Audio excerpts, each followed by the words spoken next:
Centre of gravity of a number of particles lying in a straight line. एक straight line के ऊपर particle रखे हुए, उनका सेंटर ऑफ ग्रेविटी क्या होगा वो हम अब फाइंड आउट करेंगे। Let m1 m2 up to mn be the masses of n particles at a distance x1 x2 up to xn from a fixed point O in a straight line. इस straight line के ऊपर एक fix point है O, इससे x1 distance पर m1 मास का particle रखा हुआ है, x2 डिस्टेंस पर m2 मास का पार्टिकल, ऐसे x3 डिस्टेंस पर m3 मास का पार्टिकल, ऐसे पार्टिकल यहाँ पर रखे हुए हैं। Let x bar be the distance of centre of gravity from O। Centre of gravity हम मान लेते हैं G। तो सेंटर ऑफ ग्रेविटी की डिस्टेंस O से जो है वो हम x बार कंसिडर करके चलते हैं। x बार की हमें वैल्यू निकालनी है। तो इसका मास m1 है तो इसका वेट क्या होगा m1g, इसका मास m2 है तो इसका वेट होगा m2g। इस तरीके से इनका वेट बनेंगे। तो ये जो weight is a type of forces, तो ये फोर्सेस ही हैं, इनका सेंटर ऑफ ग्रेविटी सेंटर निकालना है। तो x बार की वैल्यू किसके इक्वल आएगी, this will be equal to m1g x1। ये हमने पैरेलल फोर्सेस वाला जो चैप्टर था उसमें भी निकाला था। पैरेलल फोर्सेस का जब पैरेलल फोर्सेस का पॉइंट ऑफ एक्शन एक लाइन पर होता है तो उनका सेंटर ऑफ ग्रेविटी या सेंटर ऑफ पैरेलल फोर्सेस कैसे निकलता है, उसी फॉर्मूले का हम यूज़ कर रहे हैं।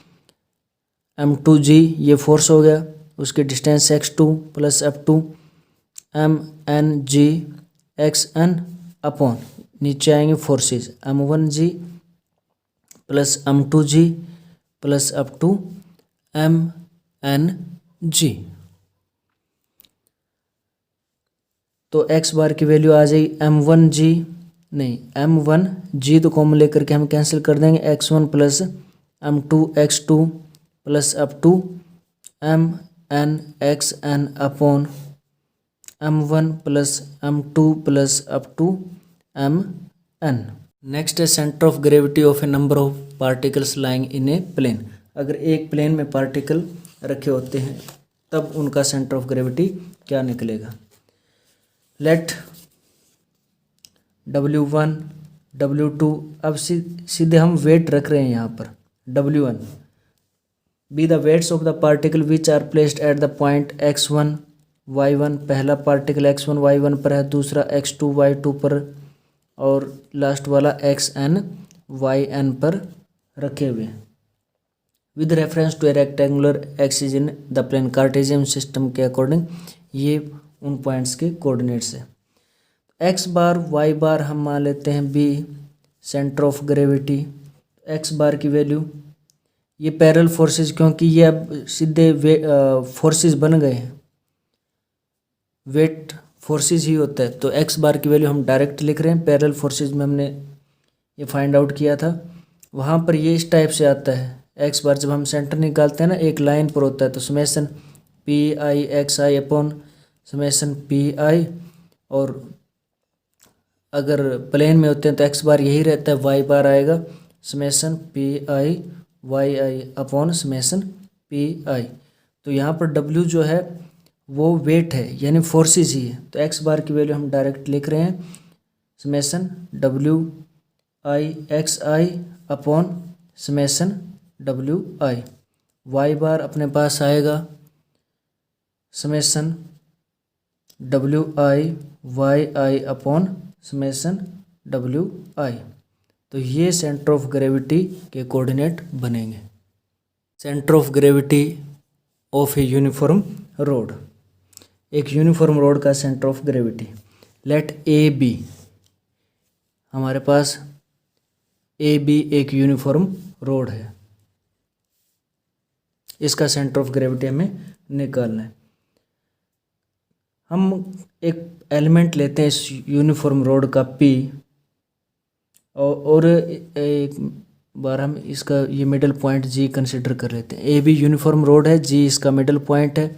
हम एक एलिमेंट मानते हैं P। On one side of G के एक तरफ हम एलिमेंट कंसिडर कर लेते हैं जी।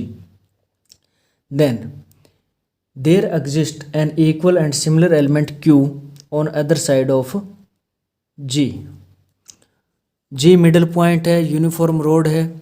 तो अगर हम पी कोई एलिमेंट लेते हैं जी के एक तरफ, तो उसके अकॉर्डिंग एक दूसरा एलिमेंट क्यू भी एग्जिस्ट करेगा equal and similar to other side of G. तो इन दोनों जो एलिमेंट्स हैं हमारे पास पी और क्यू, इनका जो सेंटर ऑफ ग्रेविटी आएगा वो होगा मिडल पॉइंट जी। इन दोनों का मिडल पॉइंट जी है, तो पी और क्यू का सेंटर ऑफ ग्रेविटी हुआ जी।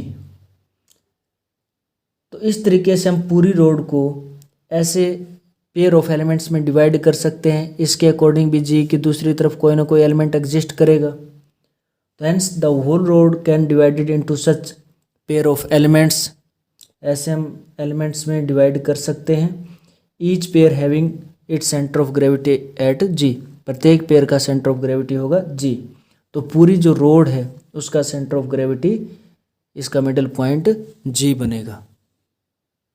Next, centre of gravity of thin uniform lamina in the form of a parallelogram.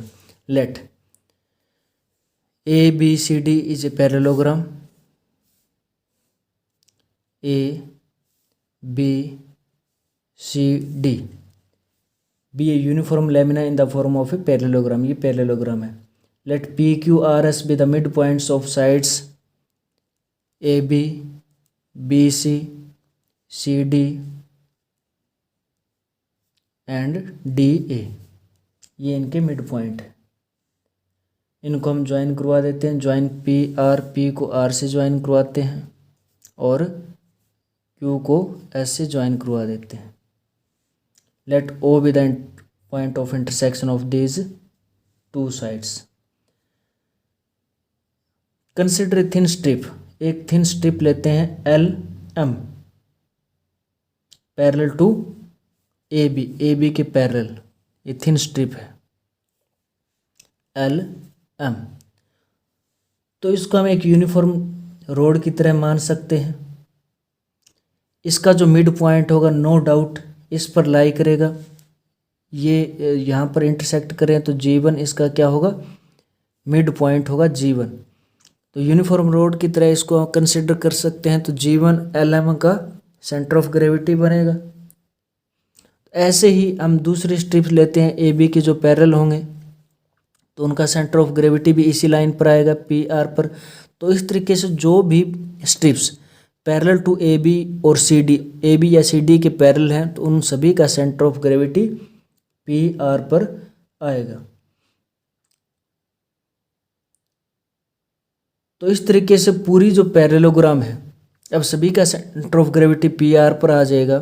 तो इस पूरी पैरेलल स्ट्रिप्स, जो हम स्ट्रिप्स कंसिडर कर रहे हैं, उनका सेंटर ऑफ ग्रेविटी यहाँ पर आ रहा है। तो लास्ट में इन सभी का जो सेंटर ऑफ ग्रेविटी होगा वो पी आर पर ही आएगा। तो पूरी पैरेललोग्राम का जो सेंटर ऑफ ग्रेविटी है वो पी आर पर आ जाएगा। ऐसे ही हम क्या कर सकते हैं, स्ट्रिप ऐसे भी ले सकते हैं बी सी के पैरेलल। तो इसका सेंटर ऑफ ग्रेविटी, इसका मिडल पॉइंट होगा। अब ये एस क्यू मिडल पॉइंट है, तो ये इसका मिडल पॉइंट हो जाएगा स्ट्रिप का। अगर हम दूसरे तरीके से बी सी के पैरेलल स्ट्रिप ले रहे हैं तो ये मिड पॉइंट होगा, तो इसका सेंटर ऑफ ग्रेविटी ये हो जाएगा। तो ऐसे सभी स्ट्रिप्स के सेंटर ऑफ ग्रेविटी जो होंगे वो एस क्यू पर आ जाएंगे। तो पूरी पैरेललोग्राम का सेंटर ऑफ ग्रेविटी भी एस क्यू पर आ जाएगा। तो एक तरफ तो ये आया भी centre of gravity P R पर आ रहा है, दूसरी तरफ ये क्यू एस पर आ रहा है। यानी पी आर पर भी सेंटर ऑफ ग्रेविटी लाई करता है, क्यू एस पर भी सेंटर ऑफ ग्रेविटी लाई करता है। दैट इज जो सेंटर ऑफ ग्रेविटी है of parallelogram A B C D is the intersection of P R and Q S. P R और Q S का इंटरसेक्शन होगा, that is O is the centre of gravity which is the intersection of P R and Q S. O जो होगा वो diagonal का भी intersecting point बनेगा। यानी पूरी पैरेललोग्राम का जो सेंटर ऑफ ग्रेविटी आएगा that is intersection of diagonal A C and B D. इस तरीके से हम centre of gravity of thin uniform triangular lamina भी निकाल सकते हैं। सपोज करिए ABC हमारे पास एक थिन यूनिफॉर्म ट्रायंगुलर लेमिना है। हम D इसका मिडल पॉइंट ले लेते हैं, AD को हम ज्वाइन करवा देते हैं, दैट इज ये AD इसका मीडियन है। BC के पैरेलल हम स्ट्रिप कंसिडर करते हैं PQ। तो PQ का सेंटर ऑफ ग्रेविटी इसका मिडल पॉइंट होगा और PQ का जो मिडल पॉइंट होगा वो AD पर लाई करेगा, यानी PQ का सेंटर ऑफ ग्रेविटी हुआ G1। तो ऐसे बाकी जो स्ट्रिप लेंगे उनका सेंटर ऑफ ग्रेविटी भी यहाँ पर आएगा, AD पर लाई करेगा। तो सभी स्ट्रिप्स के जो सेंटर ऑफ ग्रेविटी आएंगे वो AD पर आ जाएंगे। तो अल्टीमेटली इस ट्रायंगल का जो सेंटर ऑफ ग्रेविटी होगा वो AD पर लाई करेगा, that is on median. Median पर सेंटर ऑफ ग्रेविटी आ जाएगा AD पर। ऐसे ही हम तो अब तो BC के पैरेलल ले रहे थे, अब AB के पैरेलल लेंगे तो दूसरे मीडियन पर आएगा, अगर AC के पैरेलल लेंगे तो तीसरे मीडियन पर आ जाएगा। यानी पूरी जो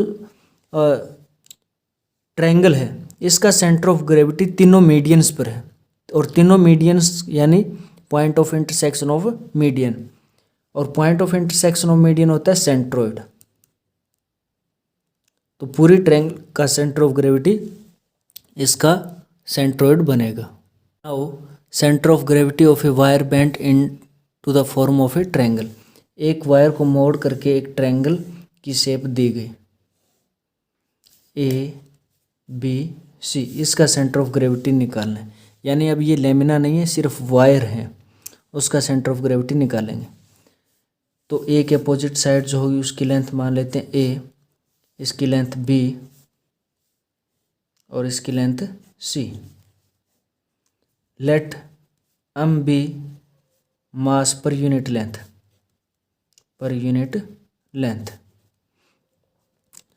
तो BC का मास बनेगा AM। अब यूनिफॉर्म है तो इसका सेंटर ऑफ ग्रेविटी आएगा यहाँ पर, यानी टोटल मास यहाँ पर काम करेगा D पर। D is middle point, total mass इसका ही हुआ AM। वैसे ही ये इसका मास होगा BM, इसका सेंटर ऑफ ग्रेविटी होगा इसका मिडल पॉइंट E, यहाँ पर टोटल मास आ जाएगा BM, इसका मिडल पॉइंट F, तो टोटल मास यहाँ पर आ जाएगा CM। तो तीनों साइड्स के जो मास है वो यहाँ पर कंसंट्रेटेड DEF, यानी अब इन तीनों का हमें सेंटर ऑफ ग्रेविटी निकालना है, तो पूरी ट्रायंगल का सेंटर ऑफ ग्रेविटी निकल जाएगा। तो पहले तो हम ये करते हैं भी तो यहाँ पर मास है CM और यहाँ पर मास है BM, तो इन दोनों का सेंटर ऑफ ग्रेविटी कहीं ना कहीं यहाँ पर आएगा। लेट हम P कंसिडर कर लेते हैं, P को हम D से ज्वाइन कर देते हैं। तो इन दोनों का सेंटर ऑफ ग्रेविटी अगर P है देन तो क्या होगा CM मास इंटू FP या PF, mass into this distance must be equal to BM into PE। इसका मतलब ये हुआ कि PF अपॉन PE जो है वो B अपॉन C के इक्वल आ गया।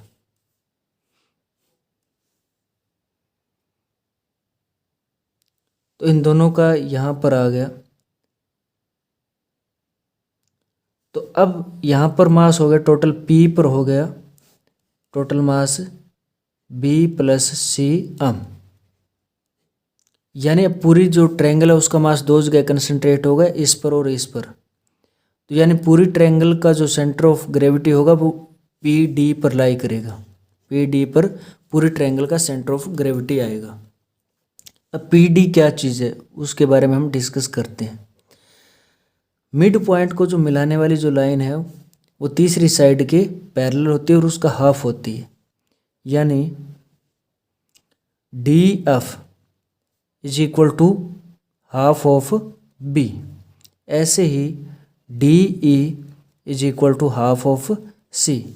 तो DF अपॉन DE अगर हम निकालना चाहेंगे तो B अपॉन C आएगा। इन दोनों से कंपेयर करने से P F upon P E is equal to D F upon D E. यानी ये जो पी पॉइंट है ये इस लाइन को उसी रेशियो में डिवाइड कर रहा है जिस रेशियो में ये साइड है, यानी P F upon P E is equal to D F upon D E. ये जो डी से लाइन जा रही है पी की तरफ, ये सामने वाली साइड को उस रेशियो में डिवाइड कर रही है जिस रेशियो में ये इसके एडजेसेंट साइड है, that is D P is angle bisector. ये क्या बन गया? Angle bisector of angle D. D का एंगल बाइसेक्टर बनता है। तो पूरी ट्रायंगल का जो सेंटर ऑफ ग्रेविटी है वो डी पी पर लाई करता है, और डी पी क्या है? डी ई एफ का एक एंगल बाइसेक्टर है। दूसरे तरीके से हम ये भी प्रूव कर सकते हैं पूरे ट्रायंगल का जो सेंटर ऑफ ग्रेविटी है वो यहाँ पर होगा, इस पर, और ये क्या है? Angle bisector of this triangle. तीसरा हम ये भी प्रूव कर सकते हैं इस लाइन पर होगा, ये क्या हो? तीसरा एंगल बाइसेक्टर आएगा। तो कुल मिलाकर बात ये हुई कि जो सेंटर ऑफ ग्रेविटी है ट्रायंगल का वो इन तीन जो एंगल बाइसेक्टर है यानी इन सेंटर पर लाई करता है, in centre of triangle D E F. D E F जो ट्रायंगल है उसके एंगल बाइसेक्टर पर लाई करता है। डी ई एफ क्या चीज़ है? Is a triangle made by the points joining two the mid point of sides of given triangle. जो triangle हमें गिवन है उनके मिड पॉइंट को ज्वाइन करवा के जो ट्रायंगल बनती है उसके इन सेंटर पर पूरी ट्रायंगल का सेंटर ऑफ ग्रेविटी बनेगा।